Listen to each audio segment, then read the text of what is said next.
आता। बेरोजगारी इस देश में कितनी भयंकर है। हमारी सरकार ये कहती है कि 2 हाथों से काम करने वाले भारत में 64 करोड़ लोग रहते हैं, जिनके 2 हाथों में दम है काम करने का। माने काम करने की उम्र जिन लोगों की है, ऐसे 64 करोड़ लोग इस देश में हैं।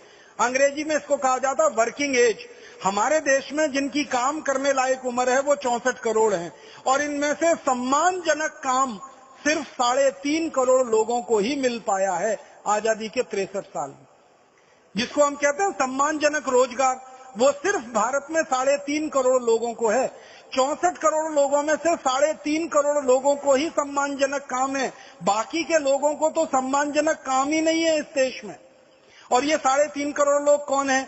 बैंकों में काम करने वाले, बीमा कंपनियों में काम करने वाले, सेना में काम करने वाले, वायुसेना में, नौसेना में, जल सेना में, थल सेना में, सरकार के पब्लिक सेक्टर में, राज्य सरकार में, कुल मिलाकर सरकारी स्तर पर काम करने वाले 3.5 करोड़ हैं। बाकी के लोगों के रोजगार की कोई व्यवस्था नहीं है। किसी को साल में 3 महीने काम मिलता है, किसी को साल में 2 महीने काम मिलता है, किसी को ठेला चलाना है, किसी को रेहड़ी लगानी है, किसी को सड़क के फुटपाथ पर बैठकर अपना माल बेचना है, वो भी शांति से नहीं बेच सकता। पुलिस वाले आते हैं, डंडा मार के कभी भी भाग जाते हैं, पुलिस वाले आते हैं, पैसे वसूल के कभी भी चले जाते हैं। तो सड़क पर ठेली लगाने वाले, रेहड़ी लगाने वालों को भी कोई सरकार इस देश में सम्मानजनक काम नहीं दे पाती है। किसानों का हाल इतना खराब है, आपने परम पूजनीय स्वामी जी के मुख से सुना, मात्र 40% खेत को ही पानी मिल पाया है, 60% खेती बिना पानी के है। भगवान ने पानी दे दिया तो खेती हो जाएगी, बारिश समय पर हो गई तो खेती हो जाएगी, बारिश नहीं हुई तो खेती नहीं हो पाएगी। इतना बुरा हाल खेतों का है। बहुत दर्दनाक बात मैं आपसे कहना चाहता हूं कि भारत की 60% खेती पानी के बिना है, भगवान के भरोसे है, प्रकृति के भरोसे है। अगर बारिश हो जाए तो ठीक है, नहीं बारिश हो पाए तो गांव से लोग उजड़ना शुरू हो जाते हैं।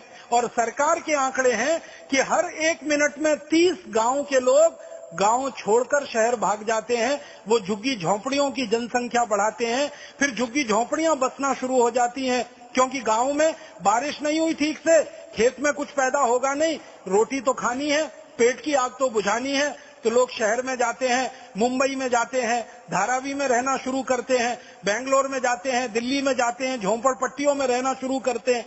और बहुत दुख से कहना पड़ता है कि मुंबई, दिल्ली, मद्रास, हैदराबाद, सिकंदराबाद जैसे बड़े शहरों में 65% आबादी झुग्गी झोंपड़ियों में रहती है।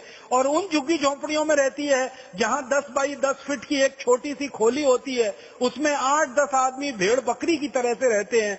कीचड़ होता है, नाली होती है, कुत्ते होते हैं, बदबूदार स्थिति होती है।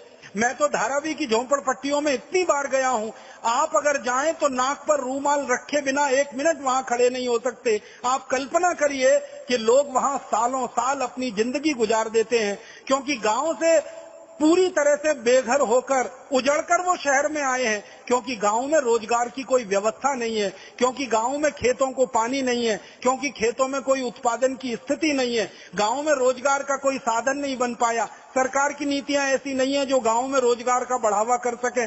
तो गांव उजड़ रहे हैं और शहरों में आकर झोंपड़पट्टियों की संख्याएं बढ़ रही हैं, रहने वाले लोगों की दुर्दशा वहां पर है। तो ऐसी नीतियां जब इस देश में चल रही हो और इतनी खराब हालत हो, तो क्यों नहीं क्रांति होनी चाहिए इस देश में? क्यों नहीं बगावत होनी चाहिए इस देश में? क्यों नहीं व्यवस्था बदलने की बात होनी चाहिए? क्यों नहीं कानून बदलने की बात होनी चाहिए?